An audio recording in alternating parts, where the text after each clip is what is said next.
अरे दोस्तों, अगर आप भी हैं क्लास 12th में और आपको भी देना है बोर्ड एग्जाम तो आज के इस वीडियो को आपको पूरा अंत तक देखना चाहिए, क्योंकि भाई आज के इस क्लास के अंतर्गत आपको मिलेगा क्लास 12th फिजिक्स में आपको 70 में 70 नंबर दिलाने वाले महत्वपूर्ण प्रश्नों का समावेश। तो भाई आज का ये क्लास आपके लिए बिल्कुल एकदम अलग तरीके से डिजाइन किया गया है और आज के इस वीडियो में आपको वो सारे क्वेश्चन का रिवीजन कराने वाले हैं जो बोर्ड एग्जाम में आपको 100% देखने को मिलेंगे। तो यहाँ पर लगातार 5 वर्षों से पूछे जा रहे प्रश्नों को आप जो है इस वीडियो में देखेंगे, कौन कौन से क्वेश्चन किस तरीके से बोर्ड एग्जाम में पूछे जाते हैं। इसके अलावा जो आंकिक प्रश्न होते हैं आप सभी जानते हैं, न्यूमेरिकल जिन्हें आप बोलते हैं ना, तो न्यूमेरिकल भी आपको यहाँ पर देखने को मिलने वाले हैं, ठीक है ना। साथ ही आपको किस टाइप के प्रश्न पत्र में आपको क्वेश्चन पूछे जाते हैं, किस लेवल के प्रश्न आते हैं आखिरकार, मतलब क्वेश्चन को जैसे घुमा फिरा के नहीं पूछा जाता बोर्ड एग्जाम में, जैसे कि आपको लगेगा कि यार ये क्वेश्चन हमने कभी पढ़ा ही नहीं है, इस तरीके से क्वेश्चन को आपको एग्जामिनर जो है भ्रमित करके प्रश्न जो है आपसे पूछते हैं। तो आज के इस वीडियो में पूरे प्रश्नों का यहां पर मैंने पूरा का पूरा जो है समावेश रखा है, यानी कि क्लास एकदम बेहतरीन तरीके से डिजाइन किया गया है। तो आपको अंत तक देखना है और ये रिवीजन क्लास आपकी होने वाली है। तो चलिए हम लोग यहां पर खंडों में देखो प्रश्नों को बांट कर आपको बताएंगे, यानी कि आपको जैसे खंड जो का होगा आपको पता है कि इसी टाइप से खंड करके जो है आपके प्रश्न पत्र में भी जो क्वेश्चन होते हैं वो आते हैं, तो यहां पर भी वैसे ही पैटर्न पर आपको बताया जाएगा। तो चलिए फिर शुरू करते हैं और आंसर के साथ क्वेश्चन रहेंगे, तो ये एक खास बात आपके लिए होने वाली है। तो पहला खंड आपके सामने है खंड का, और इसमें आपका पहला प्रश्न देखो, देख सकते हो आप लोग यहां पर का नंबर क्वेश्चन। इसमें कह रहा है कि विभव प्रवणता, और हमने देखो यहां पर 2 नंबर इसलिए डाला है क्योंकि 1 नंबर में भाई आपको मिलते हैं ऑब्जेक्टिव क्वेश्चन, ठीक है ना, ऑब्जेक्टिव। तो ऑब्जेक्टिव की देखो क्लासें आपकी अलग से चलेंगी, हम लोग यहां पर आज के इस वीडियो में थ्योरी लेकर के आए हैं। तो पहला प्रश्न देख सकते हो, विभव प्रवणता तथा वैद्युत क्षेत्र की तीव्रता में संबंध बताइए।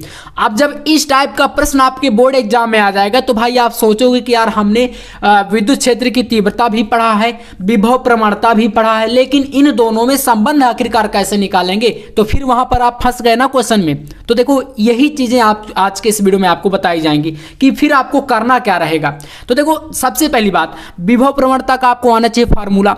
वैद्युत क्षेत्र की तीव्रता आपको पता होता है कि इसे हम लोग इसको व्यक्त करते हैं। इन दोनों में जो रिलेशन होता है वो कुछ इस तरीके से देखो जो है डिपेंड करता है एक दूसरे पर। आपको ये सूत्र लिखना है, ठीक है, आपके सामने जो ये फार्मूला बताया गया है ना, E = -dV/dr। जो dV/dr होता है ये होती है विभव प्रवणता, ठीक है, क्या होती है, विभव प्रवणता होती है। और यहां पर जो E है वो होता है भाई विद्युत क्षेत्र की तीव्रता। तो अब ये दोनों में देखो रिलेशन इस टाइप से है। अब अगर आप चाहते हैं तो भाई इस माइनस को इधर भी ला सकते हैं E की तरफ, या आप उधर ही रहने दीजिए dV/dr की तरफ, एक ही बात होती है ना दोनों, क्योंकि भाई आपका E क्या है, नेगेटिव है। और अगर आपको इसको जो है नेगेटिव बनाना तो आप यहां पर इस तरफ माइनस कर दो तो वही चीज हो जाती है। और ये चीज आपको क्लियर बताया गया है कि यहां पर dV/dr है वो होती है आपकी विभव प्रवणता। तो इस तरीके से, और आपको बता दें जो माइनस चिन्ह है वो क्या व्यक्त करता है, कभी कभी ये भी चीज आपको मतलब पूछ लिया जाता है, तो फिर आपको क्या करना रहेगा, देखो लिखना है, अतः स्पष्ट है कि विभव प्रवणता का मान विद्युत क्षेत्र की तीव्रता के ऋणात्मक मान के बराबर होता है। इससे एक चीज और प्रूफ होती है कि जो विद्युत क्षेत्र की दिशा होगी ना वो आपके नेगेटिव में रहेगी, है ना, इसके किसके भाई, विभव प्रवणता के, क्योंकि भाई माइनस चिन्ह यही दिखाने के लिए लगाया गया है। इतना आपको करना है, और ये प्रश्न अगर आया तो ज्यादा ज्यादा 1 नंबर में पूछा जा सकता है, और अगर 2 नंबर में भी आएगा तो थोड़ा बहुत थ्योरी भी सम्मिलित करेगा इस प्रश्न में, ठीक है ना। तो इस तरीके से ये प्रश्न का आंसर है। अब ऐसे ही देखो यहां पर नेक्स्ट क्वेश्चन कह रहा है, संधारित्र की दूसरी प्लेट का कार्य क्या होता है। आप सभी को पता है, देखो जो समांतर प्लेट संधारित्र होता है उसमें टोटल 2 प्लेटें होती हैं। कितनी होती हैं, 2 प्लेटें, ठीक है। अब उसमें दोनों प्लेटों का आपको तो यहां पर बताना नहीं, सिर्फ एक प्लेट के बारे में बताना है। जैसे कि आप यहां पर एग्जांपल के तौर पर मानो आपके पास एक प्लेट ये है, इसको आप x मान लो, और एक प्लेट आपके पास ये है, मान लो इसको आप y मान लो। तो अगर आप इस पर प्लस प्लस चार्ज इस तरीके से देते हैं ना, चार्ज रहता है ना समांतर प्लेट संधारित्र में, मैंने आपको बताया था जब हमने डेरिवेशन को किया था। तो आप बताओ कि जो दूसरी वाली प्लेट होगी ये, है ना, इसमें इधर की तरफ माइनस चार्ज रहेगा, इधर की तरफ प्लस, जो कि पृथ्वी से कनेक्ट रहता है, आपने पढ़ा होगा। तो दूसरी वाली प्लेट को बताओ कि इसका कार्य क्या होता है, ये आपको बताना है। तो देखो इसका कार्य क्या क्या रहता है, यहां पर इसका आंसर है। तो समांतर प्लेट संधारित्र में दूसरी प्लेट पहली प्लेट के लिए चालक आधार का काम करती है। किसका भाई काम करती है? चालक आधार का काम। ये एक काम इसका हो गया पहला वाला, ठीक है। इसके बाद देखना, जब संधारित्र की प्लेटों के बीच से विद्युत धारा प्रवाहित की जाती है, मतलब जब भैया आप इन संधारित्र की प्लेटों के बीच से क्या करेंगे, विद्युत धारा यानी आई को जब प्रवाहित करेंगे या गुजारेंगे कह सकते हो आप लोग, तो क्या होता है, तो एक प्लेट धनात्मक और दूसरी प्लेट ऋणात्मक आवेशित हो जाती है, यानी एक धनावेशित रहेगी और दूसरी क्या हो जाएगी, ऋणावेशित हो जाती है। तो इसके बाद देखो, जिससे क्या होता है, बड़ी मात्रा में आवेश को हम लोग संचित कर सकते हैं, यानी आवेश को हम लोग इकट्ठा कर सकते हैं। तो ये आपका जो है एक प्लेट जो है काम करती है और उसके साथ दूसरी प्लेट के उपयोग क्यों करते हैं, ये चीज आपको समझ में आ गई होगी इस थ्योरी से। और इसमें ज्यादा कुछ नहीं था, देखो थ्योरी ही थी, इसलिए मैंने आपको यहां पर करा दिया। तो ख नंबर प्रश्न भी आपका यहां से क्या हो गया, कंप्लीट हो गया है, ठीक है ना। अब चलिए आते हैं नेक्स्ट क्वेश्चन पर। अगला प्रश्न देखो आपके सामने क्या कह रहा है भाई, कह रहा है कि 8 मिली हेनरी, ठीक है, स्वप्रेरकत्व वाली एक कुंडली कितना 2 एम्पियर धारा, जिसमें 2 एम्पियर की धारा प्रवाहित है, तो कुंडली के भीतर चुंबकीय क्षेत्र में कितनी ऊर्जा संचित होगी, मतलब भैया इसमें ऊर्जा ज्ञात करनी है। तो चलिए ध्यान समझना, इस प्रश्न को हम लोग कैसे सॉल्व करते हैं। क्वेश्चन नंबर आपका यहां पर चल रहा है गा, ठीक है ना। तो गा नंबर प्रश्न में देखिए आपके पास कुंडली का स्वप्रेरकत्व कितना दिया है, 8 मिली हेनरी। स्वप्रेरकत्व को भैया आप जानते हैं किससे हम व्यक्त करते हैं, एल से। एल बराबर है कितना 8.0 यानी 8 मिली हेनरी। तो इसको मिली हेनरी को आप हेनरी में जब चेंज करेंगे तो इसमें आप गुणे में लगा देंगे 10 की घात कितना -3। ये अब जो है मिली जो है हेनरी में चेंज हो गया, इसलिए यहां पर इसको लिख देंगे डायरेक्ट हेनरी, ठीक है। अब कुंडली में 2 एम्पियर की धारा भी है ना। आई का मान भी आपका दिया है यहाँ पर, आई बराबर कितना है 2.0 एम्पियर, ठीक है ना। तो ये आपका धारा का मान दिया है। आपको निकालना क्या है, तो संचित ऊर्जा, कुंडली में संचित ऊर्जा। तो यहाँ पर देखना है, इसमें आप सूत्र लगाओगे जब, तो लिखोगे यहाँ पर क्या लिखेंगे हम लोग भैया, लिखेंगे यहाँ पर हम लोग कुंडली में संचित ऊर्जा, संचित ऊर्जा यानी इसको हम लोग यू से इस प्रकार से व्यक्त करते हैं। तो डेल्टा यू इक्वल टू, या यू भी आप लिख सकते हो 1/2 LI², ये सूत्र होता है, ठीक है, ये सूत्र है। तो अब यहां पर आप क्या करोगे, u इक्वल टू निकालोगे 1/2 और यल कितना है, देखो यल I² है, तो यल का मान है आपके पास 8.0 गुणे 10 की घात कितना है, घात कितनी है, पावर -3 का, और I² मतलब 2 का स्क्वायर, तो 2 का स्क्वायर कर दो ऐसे, तो 2 का स्क्वायर कितना आएगा, 4 आएगा, है ना, यही तो होगा। तो जब आप इसको देखो स्क्वायर करोगे यहां पर, तो यहां पर देखना इक्वल टू में करके 1/2 आपका ऑलरेडी है। यहां से आप चाहो तो इसको काट भी सकते हो, यहां पर डायरेक्ट 8 को काट दो तो ये 4 हो जाएगा, है ना। तो अभी हम यहां पर लिखने की जरूरत नहीं पड़ेगी, तो इसका हम लोग 4 डायरेक्ट कर देते हैं, इसको हटा दिए जब 4 गुणे और ये 2 दूना 4, ये भी 4 बनेगा, और यहाँ पर 10 का कितना है -3 है।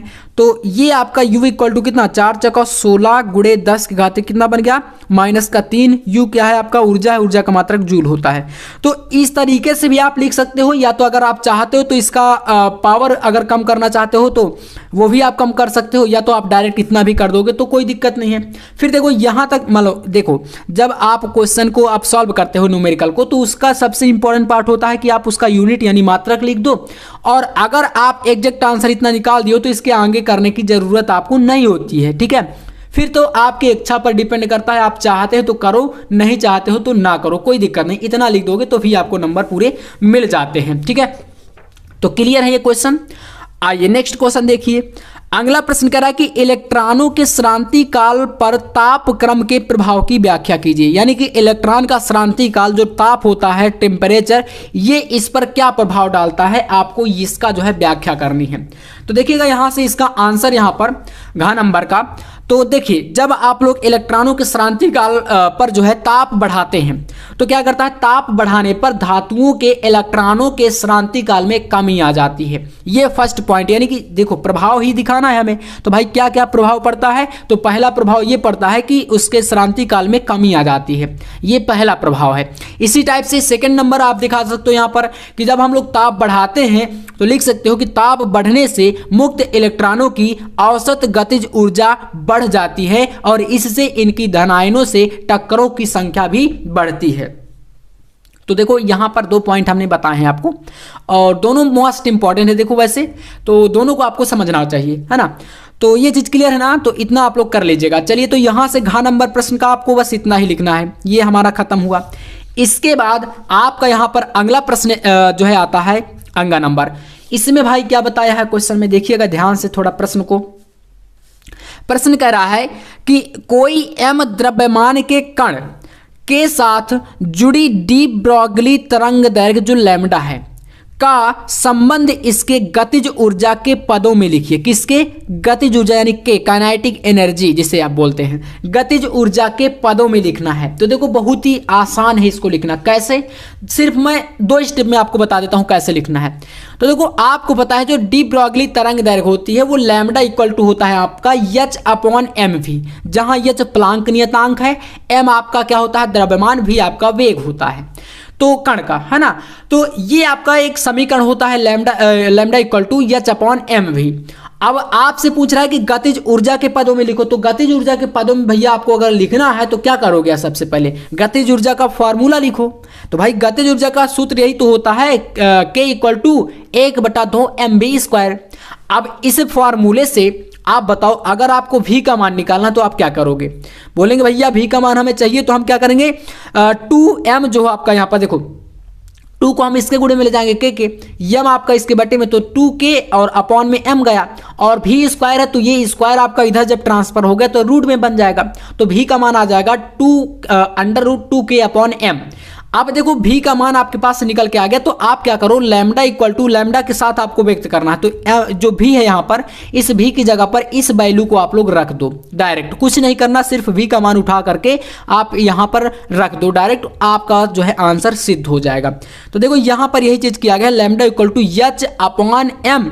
और यहाँ पर देखो अगर आप ध्यान से, तो एक आपके पास यहाँ पर अंडर रूट में था m, और एक आपके पास m बिना अंडर रूट के है। तो आपको भी पता है कि भाई जो बिना जैसे m है ना, इसको हम क्या लिख सकते हो? अंडर रूट m गुणे अंडर रूट m 2 प्रकार से लिख सकते हैं। तो एक अंडर रूट m इससे कैंसिल हो गया, एक बच गया जो कि इसके अंदर है। तो इस तरीके से यहाँ पर लैम्डा का मान आपके पास आ चुका है h/√2mk, और ये आपका k जो है गतिज ऊर्जा है, और ये आपका लैम्डा जो है डी ब्रॉगली तरंग दैर्घ्य, और दोनों में रिलेशन आपका यहाँ से इतना जो है प्रूफ हो जाता है।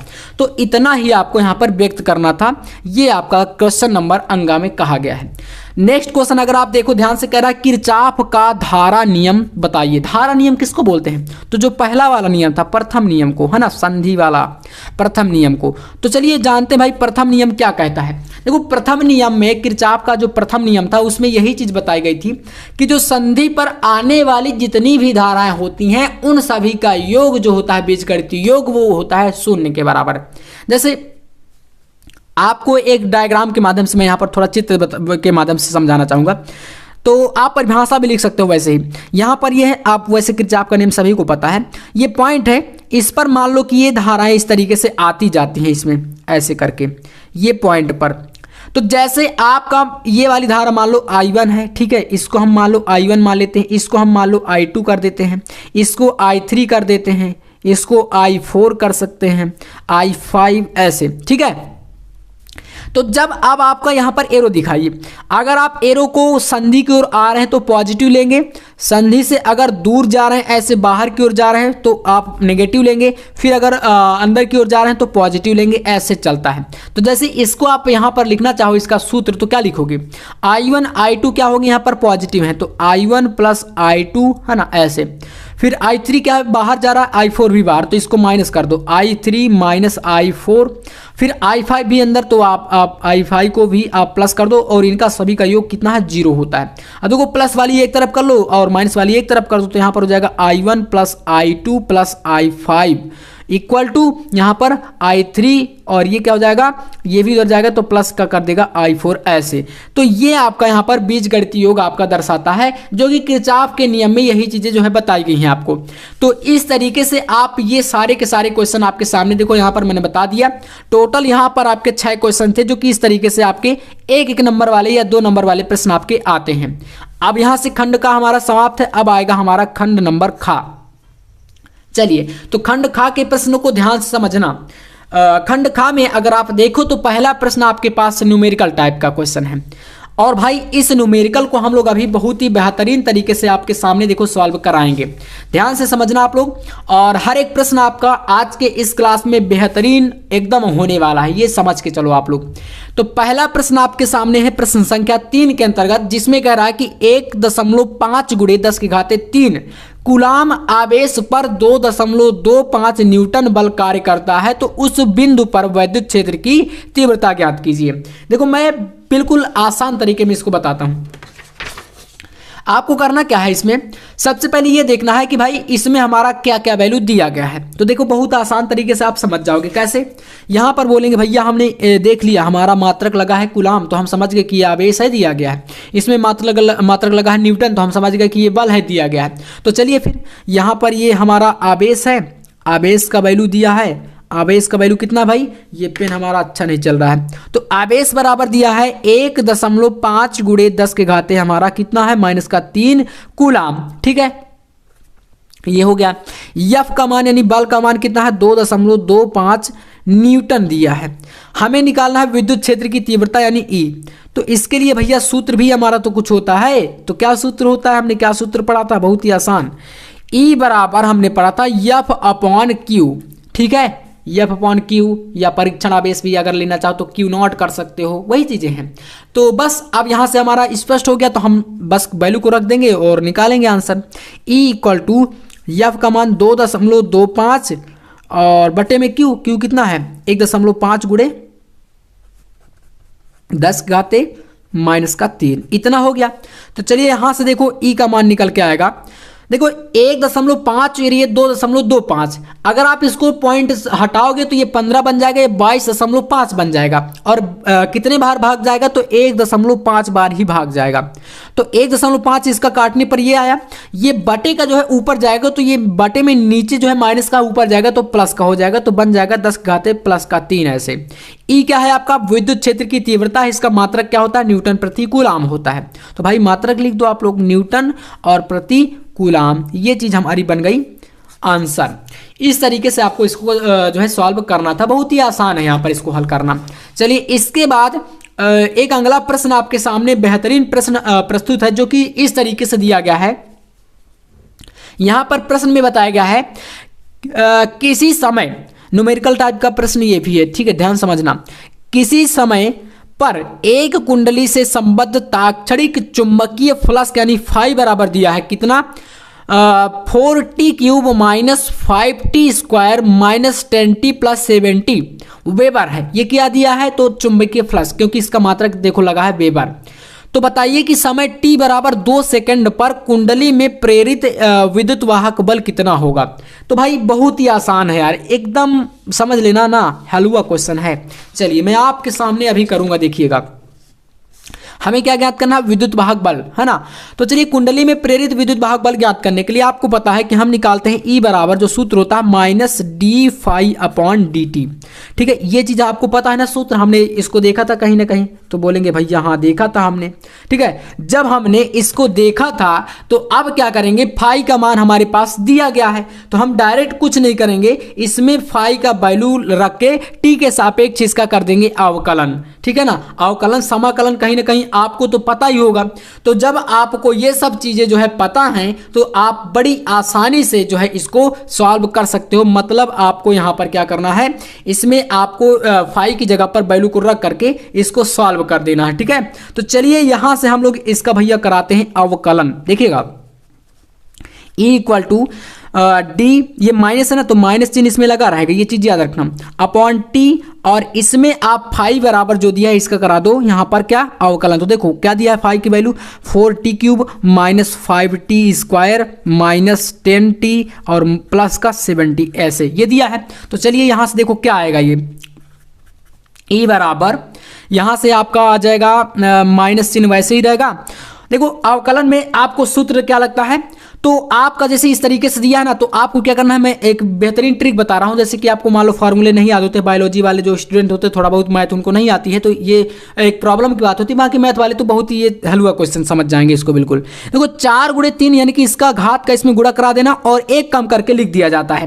तो जैसे 4 × 3 तो 12 हो जाएगा, और इसकी पावर 1 कम कर दोगे तो क्यूब है तो ये स्क्वायर बन जाएगा, ऐसे किया जाता है। ठीक है, यानी ये सूत्र होता है n के पावर जैसे n है ना, तो इस तरीके से किया जाता है। n के पावर n को जैसे ये पावर में जो रहेगा उसमें -1 कर दिया जाता है, एक घटा दिया जाता है, और जो पावर में रहेगा उसको सामने लिख दिया जाता है गुणे में, तो ऐसे रहता है। तो देखो यहाँ पर 5 गुणे 2 करोगे तो 10 हो जाएगा, और 10 की पावर में t के पावर में 2 है तो 1 कर दोगे तो t बचेगा केवल, और ये पावर भाई यहाँ पर केवल 10 बचाएगा, और ये जो है कांस्टेंट है ये 0 हो जाएगा। तो इस तरीके से आपका वैल्यू बचेगा। अब आपसे कह रहा है कि t बराबर आपको क्या करना है, देखो t बराबर 2 सेकेंड पर, तो t की जगह पर सिर्फ और सिर्फ आपको 2 लिखना है, कुछ नहीं करना। चलो फिर रख देते हैं, तो यहां से आपका आएगा e बराबर माइनस, और ब्रैकेट के अंदर इसका काम करते हैं 12 गुणे t की जगह पर 2 यानी कि 2 t स्क्वायर है ना, तो 2 का स्क्वायर कर दो, माइनस यहाँ पर गुणा है, माइनस लगाने के बाद 10, फिर यहाँ पर गुणे में कितना t का गुणा 10 के साथ, यानी कि t का वैल्यू 2, तो 2 रखना है हमें, t बराबर 2 पर हम निकाल रहे हैं ना ये चीज़, तो ये हो जाएगा माइनस का कितना है 10 है। तो इस तरीके से आओ, आप देखो अगला स्टेप जब सॉल्व करेंगे तो क्या आएगा, e बराबर यहाँ पर आ जाएगा -12 इसका, और 2 गुणे 2 यानी कि 4, तो 12 चौक 48 बनेगा ये, इसमें -10 गुणे 2 यानी कि 20 माइनस का 10, इतना आया।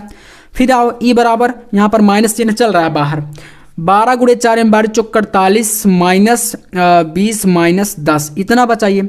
अब आओ देखो यहाँ पर next step equal to minus का 48 यानी 48 माइनस का 10 कितना, 10 और 20 कितना, माइनस का 30, ये बना। तो इससे घटा दो, फिर ये बराबर कितना हो जाएगा, माइनस का 48 से 30 गया तो 18, तो माइनस का 18 जो है ये आ गया, और ई का वैल्यू है ये आएगा विद्युत भाग वाले यानी वोल्ट में।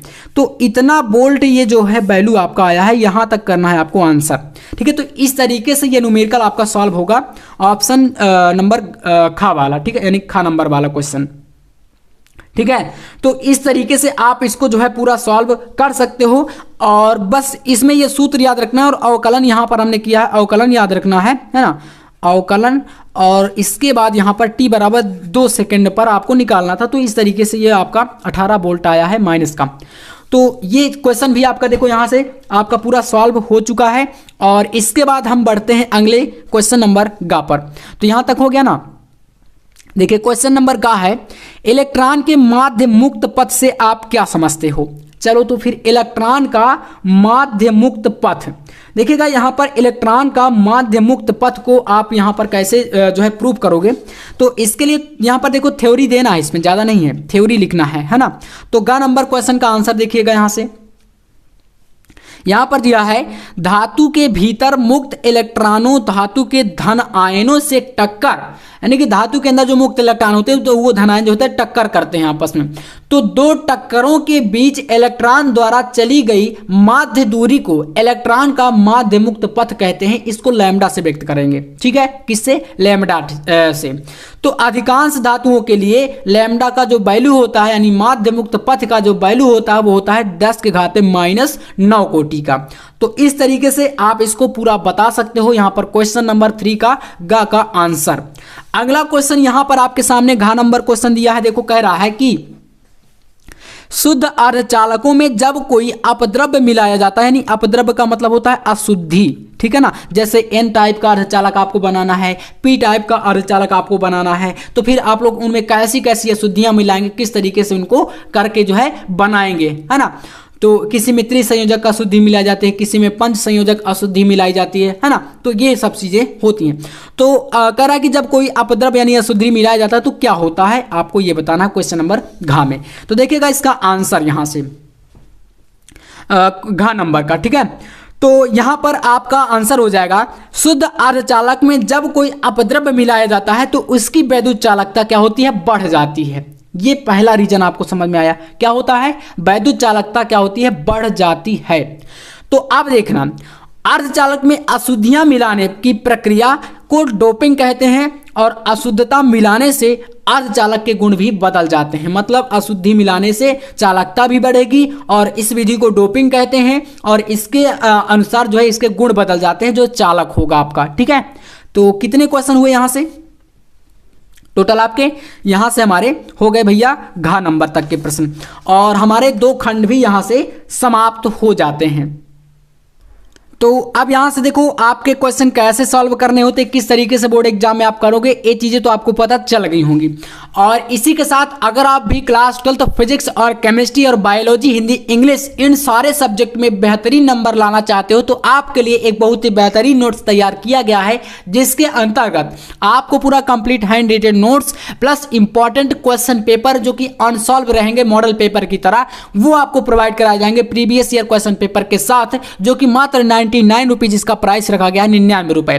तो आपको इस दिए गए नंबर पर कॉन्टेक्ट कर लेना है 9511470534। तो इस व्हाट्सएप नंबर पर मैसेज करके आप ये सारे नोट्स पीडीएफ फॉर्मेट में प्राप्त कर सकते हो, और जिसका प्राइस एकदम बेहतरीन है, और 99 रुपए आपके लिए सीमित ऑफर के तहत ये रखा गया है पांचों सब्जेक्ट का। तो इस नंबर पर आप लोग जरूर कांटेक्ट कर लेना अगर आपको चाहिए तो, ठीक है ना। तो चलिए फिर मिलते हैं अब यहां पर अगले प्रश्न पर। यहां पर देखना अगला प्रश्न यहां पर आपके सामने है खंड ग से, और खंड ग आपका यहां पर दिया है। तो देखिए यहां पर आपका प्रश्न संख्या 4। अब यहां पर आपका स्टार्ट है कौन सा खंड, तो तीसरा वाला खंड।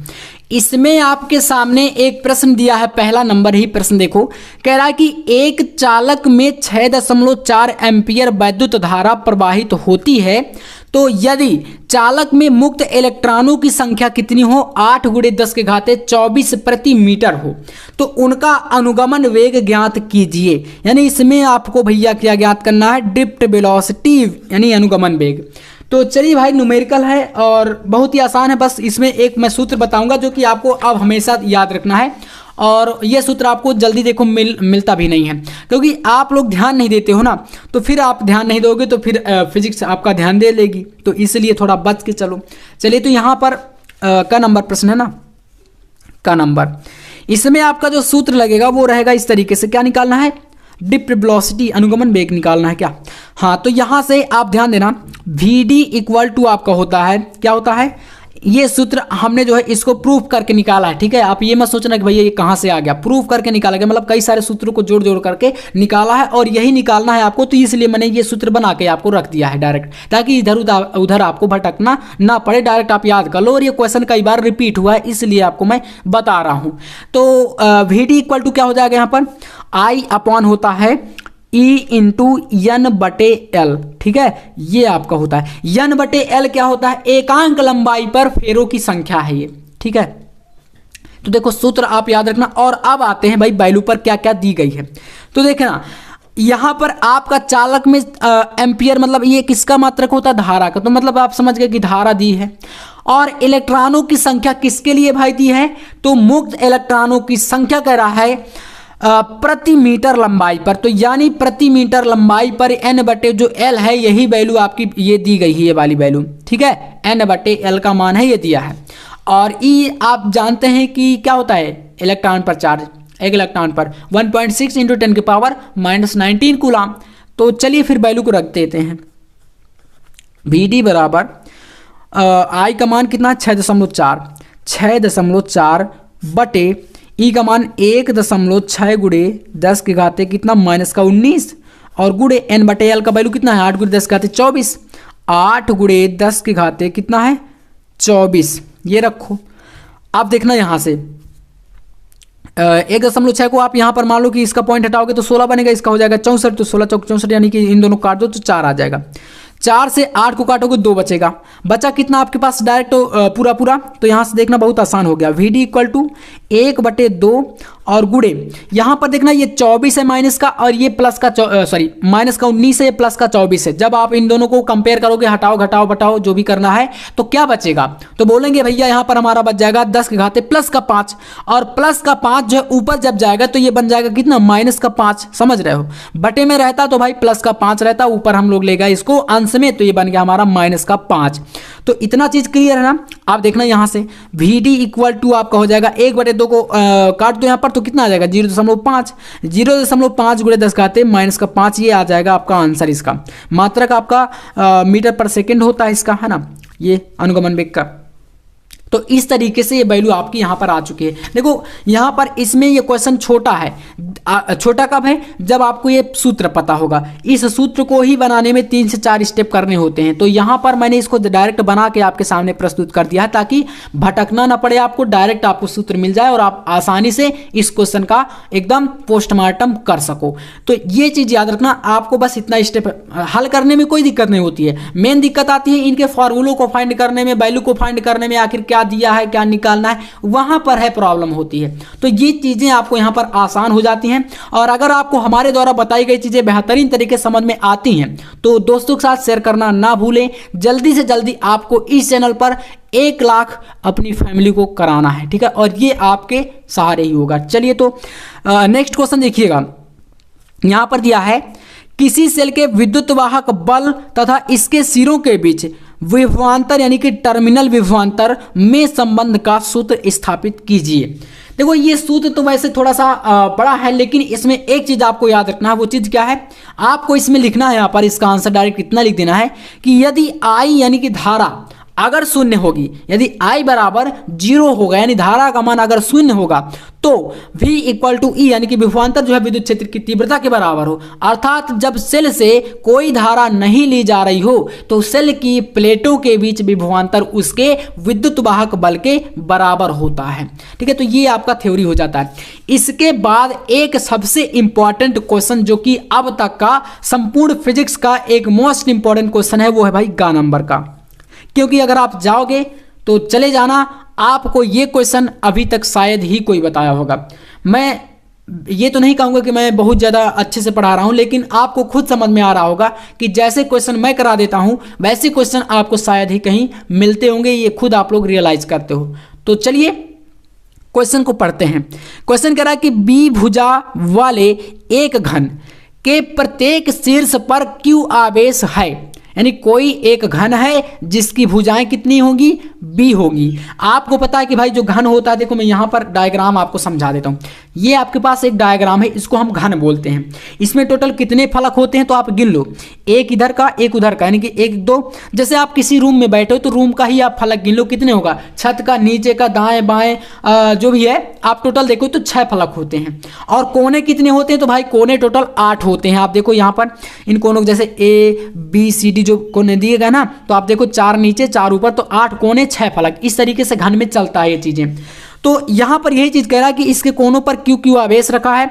इस आवेश विन्यास के कारण घन के केंद्र पर विद्युत विभव तथा विद्युत क्षेत्र ज्ञात करना। मतलब आपका जो घन है उसका जो केंद्र पॉइंट है, सेंटर पॉइंट है, उस पर आपको निकालना है विद्युत विभव और विद्युत क्षेत्र की तीव्रता। चलिए क्वेश्चन समझ में आया ना। अब आपको सिर्फ और सिर्फ ध्यान केंद्रित करना है इस चित्र पर। अगर आप ये चित्र देख लिए और समझ गए तो ये क्वेश्चन बोर्ड एग्जाम में आपका आएगा ही आएगा। ये मैं लिख के देता हूं, किसी भी सेट में आ जाए ये तो नहीं कहूंगा, लेकिन आएगा ये जरूर कहूंगा। तो देखना यहां पर ये भाई आपके पास घन है, ठीक है, और घन की सभी भुजाएं क्वेश्चन के अनुसार बराबर है, यानी कि बी भुजाएं हैं, सारी की सारी भुजाएं, ठीक है। ए से डी तक, यहां से कोई हम इसका नाम देते मान ली कि EF हो गया ना, तो आप इसको मान लो G दे दो, इसको H कर दो, है ना, इस तरीके से। तो G से H तक, E से C तक, E से F तक जो भी भुजाएं हैं वो बराबर हैं आपस में, इसको F कर लो एक को ऐसे। अब हमने इसमें क्या किया, A से C तक में एक जो है बीच से क्या खींच दिया, विकर्ण बना दिया। और जो बीच का पॉइंट है वो ऐसा पॉइंट है जो कि केंद्र माना जाएगा। और केंद्र से आपको पता है कि चाहे हम केंद्र से B की तरफ जाएं, चाहे O से, O है आपका केंद्र, O से D की जाएं, O से A को आए, O से F को, G को, C को, जहां पर भी जाना चाहे केंद्र से, जहां पर भी जाएंगे सारी दूरियां बराबर होंगी आपस में। अर्थात आप कह सकते हो कि O से A आपका O से B के बराबर है, ऐसे O से B आपका O से D के बराबर है। मतलब समझ रहे हो, केंद्र से कहीं पर भी जाओ आप लोग बराबर ही जाओगे, ये चीज आपको समझना है। चलिए, तो लेकिन आपको भाई विभव निकालने से पहले यहाँ पर आपको एक चीज समझना पड़ेगा। हमने क्या किया, ए से बी एक विकर्ण खींचा जिसको हमने डी मान लिया। वैसे ये सारी भुजाएं आपकी बी बी दी गई हैं, लेकिन हम इसको अलग से खींच रहे हैं इसको, इसलिए हम लोग इसको डी मान लिए। तो यहाँ पर पाइथागोरस प्रमेय आपको लगाना है, जो कि होता है ना कर्ण स्क्वायर बराबर क्या होता है, लंब स्क्वायर प्लस आधार स्क्वायर। तो ये कर्ण है ए से बी तक, और ये लंब मान लो या इसको लंब मान लो तो इसको आधार मान लो, वही चीज है। तो ये दोनों आपस में बराबर है, तो इसलिए बी बी स्क्वायर आपका ये हो जाएगा। तो डी स्क्वायर यानी कि ए से बी तक की दूरी डी है, तो डी स्क्वायर बराबर B square plus B square. तो डी बराबर क्या हो जाएगा, इधर का स्क्वायर अंडर रूट में चला गया, तो यहाँ पर हो गया अंडर रूट के अंदर B square plus B square. अब ये जब आपका इस तरीके से 2b बनेगा, है ना, 2b स्क्वायर, तो यहाँ से इसको हटा करके आप लोग इतना बना सकते हो, डी का मान अंडर रूट 2b। तो ये चीज आपकी जो है इस तरीके से आ जाती है। अब देखना यहां से ए से सी को आप जानो, ए से सी को आप जानो, ए से सी बराबर यहां पर आप देखोगे तो ये आपका एक कर्ण बन गया ना। अब पहले हमने इसमें पाइथागोरस प्रमेय लगाया, अब हम लोग इसके लिए पाइथागोरस प्रमेय लगाएंगे जो ए से सी वाला कर्ण है। तो ए से सी वाला जब कर्ण बनता है तो ए से जो बी है ये आपका आधार बन जाएगा, और बी से सी जो है वो आपका लंब बन जाएगा। तो फिर यहां पर ये सूत्र लग जाएगा, ए सी इक्वल टू क्या बन जाएगा, अंडर रूट के अंदर बी स्क्वायर, जो बी स्क्वायर है वो आप जानते हो एक भुजा के बराबर होता है ना, जो भुजाएं दी गई हैं, जैसे ए सी से बी की आप मान लो, और बाकी का ए से बी आपने अभी जस्ट निकाला, डी का मान कितना ये आपके सामने है अंडर रूट 2b। तो ये चीज हो जाएगा। दोनों का क्या करोगे भाई, स्क्वायर कर दोगे। जब दोनों का स्क्वायर करोगे तो यहाँ पर ए सी बराबर 2b स्क्वायर ये हो जाएगा इसका यहाँ पर, और बी का बी स्क्वायर ही रहेगा इस तरीके से। तो ये यहाँ पर आपका बन जाएगा total 2b square plus B square मतलब 3b स्क्वायर, तो यहाँ पर अंडर रूट 3b बन जाएगा। अब आपको मैंने जस्ट बताया था कि केंद्र से आप कहीं पर भी जाओ, ओ से ए की ओर जाओ, ओ से बी की ओर जाओ, ओ से सी की ओर जाओ, ओ से जी की ओर जाओ, या ओ से एच की, ओ से ई, कहीं पर भी जाओगे सारी भुजाएं आपस में बराबर रहेंगी, ठीक है, क्योंकि केंद्र से आप जा रहे हो, सेंटर पॉइंट से जा रहे हो। तो इतना आपका ये समझ में आ जाना चाहिए। एसी का आपका कितना होगा, हाफ होगा, यानी सारी भुजाएं एसी के जो है आधी होंगी, ठीक है। तो AC अपॉन 2 कर सकते हो, और R क्या है, यही दूरी है आपकी, तो R बराबर अंडर रूट 2b अपॉन 2, यानी कि ये बटे में 2, जो AC का वैल्यू है ये आपके सामने इतना निकल के आया है, और AC बटे 2 के बराबर ये सारी भुजाएं हैं। तो R बराबर इतना आपके पास ये एक वैल्यू निकल के आ चुकी है। अब कुल विभव आपको ज्ञात करना, तो विभव भी बराबर आपका हो जाएगा 8। 8 इसलिए गुणे करा रहे हैं क्योंकि यहाँ पर 8 इसके कोण है, आप गिन लो, 1 2 3 4 5 6 7 8, टोटल घन के 8 कोण हैं। 8 गुणे के इंटू क्यू अपॉन आर, और आप जानते हैं कि जो होता है वो इसका वैल्यू कितना होता है वायु निर्वात के लिए, तो इसका वैल्यू हो जाएगा 1 अपॉन 4 पाई एप्सिलॉन नॉट, और क्यू अपॉन आर का वैल्यू आपके सामने अंडर रूट 2b अपॉन 2। तो ये वैल्यू आप यहाँ पर रखोगे, और बटी का जो 2 रहेगा ये वाला ये ऊपर चला जाएगा। तो यहाँ पर 2 से 4 काट सकते हो, या 8 से आप लोग 4 डायरेक्ट काट दोगे, तो ये आपका यहाँ पर जो है 4 से देखो 8 को काटोगे तो ये 2 बच जाएगा, 2 गुणे 2 करोगे तो 4 आ जाएगा। तो 4 क्यूब बटे अंडर रूट 3b और पाई एप्सिलॉन, ये आपका v का मान आ गया विभव। और जो विद्युत क्षेत्र की तीव्रता भी आपको इसी क्वेश्चन में पूछ रहा है, यहाँ पर देख सकते हो विभव के साथ विद्युत क्षेत्र भी ज्ञात करना, तो आप यहाँ पर E बराबर 0 कर देना, यानी विद्युत क्षेत्र आपका इसमें शून्य रहेगा, और विभव का जो वैल्यू वो इतना आ जाएगा, ये आपके सामने है। तो इस तरीके से ये वाला क्वेश्चन आप लोग बेहतरीन तरीके से समझ गए होंगे। और अगर आपको अभी भी डाउट है तो वीडियो को रोक करके आप लोग पीछे करके फिर से देख लेना, क्योंकि ये प्रश्न आपका बोर्ड एग्जाम में 110% इस बार चांस है कि आएगा। और ऐसे ही प्रश्न आपको समझ में नहीं आते, बहुत ज्यादा भ्रमित करते हैं, और ऐसे ही प्रश्न बोर्ड एग्जाम में बहुत ज्यादा आते भी हैं, ये चीज आपको याद रखना है। चलिए नेक्स्ट क्वेश्चन कह रहा है भाई, नाभिकीय संलयन से क्या तात्पर्य है। भाई नाभिकीय संलयन क्या होता है, तो देखो याद रखना है, इसमें मैं परिभाषा है, थ्योरी है, सिर्फ और सिर्फ कुछ नहीं है, थ्योरी है। तो थ्योरी को क्या लिखेंगे आप लोग, देखो लिखना है नाभिकीय संलयन क्या होता है। तो नाभिकीय संलयन एक ऐसा संलयन होता है जिसके अंतर्गत, याद रखना, सुन लो तो एक बार तो आपको याद हो जाएगा, ऐसे मतलब इस संलयन के अंतर्गत छोटे छोटे परमाणु क्या करते हैं, मिल करके एक बड़ा नाभिक बनाते हैं, और उस संलयन से काफी ज्यादा ऊर्जा मुक्त होती है। इस प्रकार से छोटे नाभिकों का मिलकर के बड़ा नाभिक बना देना ही आपका नाभिकीय संलयन होता है। संलयन से समझ लो कि भाई यहाँ पर मिलना या जुड़ना, संलयित होना, ये वर्ड ही ऐसा है। तो इस तरीके से, और हाँ इसमें भाई ऊर्जा जरूर आप याद रखना कि ऊर्जा मुक्त होती है, ठीक है ना। जब ये संलयित होते हैं छोटे छोटे नाभिक जो है परमाणु नाभिक मिलकर के बड़ा नाभिक बनाते हैं, तो वहां पर ऊर्जा मुक्त होती है, इतना आपको जरूर लिख देना है। तो यहां से टोटल कितने हो गए, ये क्वेश्चन आपका खंड ग के अंतर्गत भी जितने प्रश्न थे आपके कंप्लीट यहां से हो जाते हैं।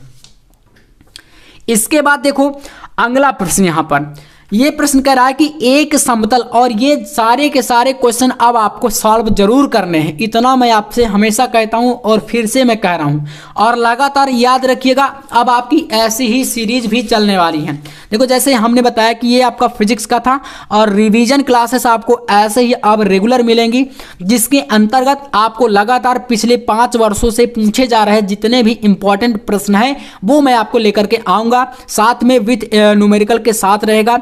और ये आपको डिसाइड करना होगा कि आपको किस टाइप के क्वेश्चन जो है परेशान करते हैं, क्योंकि आपको ही तो पता चलेगा। तो इस तरीके से ये सारा का सारा भाई समावेश होगा। और ये हमारी फर्स्ट क्लास थी आज की, ठीक है ना, पहली क्लास थी। और अगर आज का रिस्पांस अच्छा रहा, आप लोग 1000 लाइक कर दोगे, ठीक है ना। आज का लाइक टारगेट भी बता दे रहे हैं आपको 1000 का है। अगर आप इतना आप कर दोगे तो रेगुलर आपको क्लासेस, रिवीजन क्लासेस इसी तरीके से मिलने वाली हैं। चलिए तो यहां से देखिए क्वेश्चन, एक समतल वैद्युत चुंबकीय तरंग में वैद्युत क्षेत्र के दोलनों की आवृत्ति दी गई है 2×10⁻10 हर्ट्ज तथा आयाम 30 वोल्ट मीटर इनवर्स है, तो तरंग में चुंबकीय क्षेत्र का आयाम ज्ञात कीजिए। ये हो गया। आप देखो यहां से जैसे लॉन्ग क्वेश्चन प्रश्न संख्या 5 का पहला है, प्रकाश के अपवर्तन, भाई थ्योरी है, ये थ्योरी तो आप जानते हैं ना, प्रकाश का अपवर्तन क्या होता है, इसके नियम बताओ। अगला क्वेश्चन देखो सेकंड बुक से, एक उभयोत्तल लेंस जो कि 1.5 अपवर्तनांक के कांच से बना है, तो इसके दोनों पृष्ठों की वक्रता त्रिज्याएं अगर 20 सेंटीमीटर है, तो लेंस की क्षमताओं का अनुपात ज्ञात करिए। और जब इसे हवा में रखा जाए तो इससे क्या, जब देखो हवा में है ना, खुले में तो रखा जाए, और जब इसे 1.25 अपवर्तनांक के द्रव में डुबाया जाए, तब इसकी क्षमताएं क्या हो जाएंगी, वो चीज आपको 2 स्थितियों में ज्ञात करना, एक ये स्थिति और एक हवा वाली स्थिति, ठीक है। तो ये क्वेश्चन आपका वेरी वेरी मोस्ट इंपॉर्टेंट है। प्रकाश वैद्युत प्रभाव को बताइए क्या होता है, प्रकाश वैद्युत प्रभाव के नियम कौन कौन से होते हैं, देहली आवृत्ति, कार्यफलन, ये सब चीजें जो है इसमें आ जाती हैं, सम्मिलित रहती हैं। तो ये हो जाता है ना कार्यफलन, देहली आवृत्ति की व्याख्या। नेक्स्ट क्वेश्चन यहां पर है, हाइड्रोजन परमाणु की NV कक्षा में इलेक्ट्रॉन की ऊर्जा जो कि En का मतलब होता है NV, यानी कि नंबर ऑफ जो कक्षा है ना, जो भी कक्षा, जैसे n का मान आप 1 2 3 4 ऐसे ले सकते हो, 5 6 जो भी है इनफाइनाइट तक, तो जो भी आपका रहेगा उस तरीके से ये n जो है डिसाइड होता है। तो ये आपको बताना है En = -13.6/n² में इलेक्ट्रॉन वोल्ट यानी EV सूत्र से दी जाती है। तो इसके आधार पर आपको 2 स्थितियों में निकालना है, एक n = 1 से 6 तक, और दूसरा स्थिति है विभिन्न इलेक्ट्रॉनिक संक्रमणों द्वारा हाइड्रोजन परमाणु के उत्सर्जन स्पेक्ट्रम की लाइमन और बामर श्रेणी। आपको पता है जो लाइमन श्रेणी होती है पहली कक्षा को छोड़ करके n = 2 से, बामर आपका दूसरी कक्षा यानी कि n = 3 से स्टार्ट होता है। इस तरीके से लाइमन बामर श्रेणी, इसमें हमने आपको टोटल 5 श्रेणियां पढ़ा दी हैं, लाइमन श्रेणी, बामर श्रेणी, पासन श्रेणी, ब्रैकेट श्रेणी, फुंड श्रेणी। तो हाइड्रोजन स्पेक्ट्रम से आपको क्वेश्चन जरूर मिलेंगे जो कि इसी टाइप से रहेंगे, तो इसलिए इन श्रेणियों को और ये सूत्र जो आपके सामने है ये जरूर आप लोग याद रखेगा। तो इससे आपका देखो एक न्यूमेरिकल बनेगा यहाँ से, ठीक है ना, जो ये वाला चैप्टर है परमाणु और नाभिक से एक क्वेश्चन आपका न्यूमेरिकल का 100% इस टाइप का प्रश्न बनेगा। तो इसमें आपको थोड़ा सा ध्यान देना है, और जितना आप लोग फोकस करोगे उतना ही ये क्वेश्चन आपको समझ में आते हैं। और अगर आप सोचो कि भाई इनसे हम दूर भागें, जितना आप लोग डरोगे, जितना दूर भागोगे, उतना ही ये प्रश्न आपको परेशान भी करते हैं। ये भी आपके लिए एक समझने वाली बात है। अगला एक डेरिवेशन है, देख सकते हो अंगा नंबर में कह रहा है, परस्पर संपर्क में रखे 2 पतले लेंसों की संयोजन की फोकस दूरी के लिए सूत्र स्थापित कीजिए। ये लगभग 3 अंक का प्रश्न बोर्ड एग्जाम में आता है, और इसका मैंने डेरिवेशन सिद्ध कराया था जो कि हमने किया था। ये 1/f = हमने निकाला था 1/f1 + 1/f2।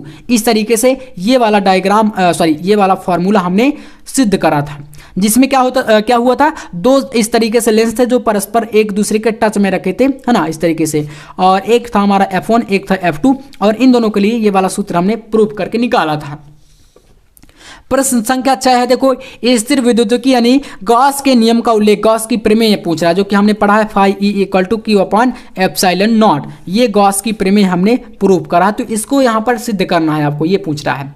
गॉस की प्रमेय की सहायता से अथवा में भी प्रश्न आते हैं। अगर आपको मान लो ये प्रश्न नहीं बन रहा तो आप फिर दूसरा तो कर ही नहीं सकते भाई, अगर यही नहीं बनेगा, गॉस की प्रमेय ही नहीं आएगी, तो उसकी सहायता से आप क्या सिद्ध करोगे, कुछ नहीं। तो इसलिए गॉस की प्रमेय पहले चैप्टर में सबसे ज्यादा इंपॉर्टेंट प्रश्न है वो आपका। गॉस की प्रमेय प्रमेय की सहायता से दो बिंदु आवेशों के बीच कार्य करने वाले बल के लिए व्यंजक प्राप्त करिए। 7वां प्रश्न है धारावाही लंबी परिनालिका के स्वप्रेरकत्व का सूत्र स्थापित कीजिए। 8वां में है चौक कुंडली का कार्य सिद्धांत समझाइए। चौक कुंडली क्या होती है, चौक कुंडली में वाटहीन धारा का महत्व समझाइए। ये आपका मोस्ट इंपॉर्टेंट होता है।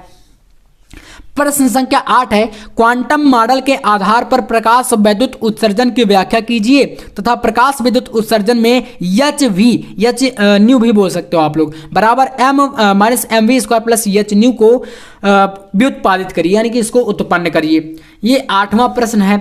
8वें का अथवा में प्रश्न यहां पर दिया है, देखो एक जो कि कह रहा है ब्रूस्टर का नियम क्या है। उल्लेख कीजिए, सिद्ध कीजिए कि किसी पारदर्शी माध्यम में ध्रुवण कोण तथा परावर्तित तथा अपवर्तित किरणें परस्पर लंबवत होती हैं। इसी तरीके से 9वां क्वेश्चन आपके सामने यहां पर देख सकते हो, रदरफोर्ड का परमाणु मॉडल की व्याख्या कीजिए और इसकी कमियां बताइए। ठीक है ना, एक होता है बोहर का परमाणु मॉडल और एक आपके पास यहां पर है रदरफोर्ड का परमाणु मॉडल। अथवा करके प्रश्न यहां पर है आपके सामने, ऊर्जा बैंड के आधार पर चालक, अचालक एवं अर्धचालक में अंतर स्पष्ट करिए। टोटल यहां से हमने इस टाइप के ये लॉन्ग क्वेश्चन है प्रश्न संख्या 9 में जो दिखाया, यानी कि जो दीर्घ उत्तरीय प्रश्न होते हैं वो आपके सामने यहां पर प्रस्तुत करे गए हैं।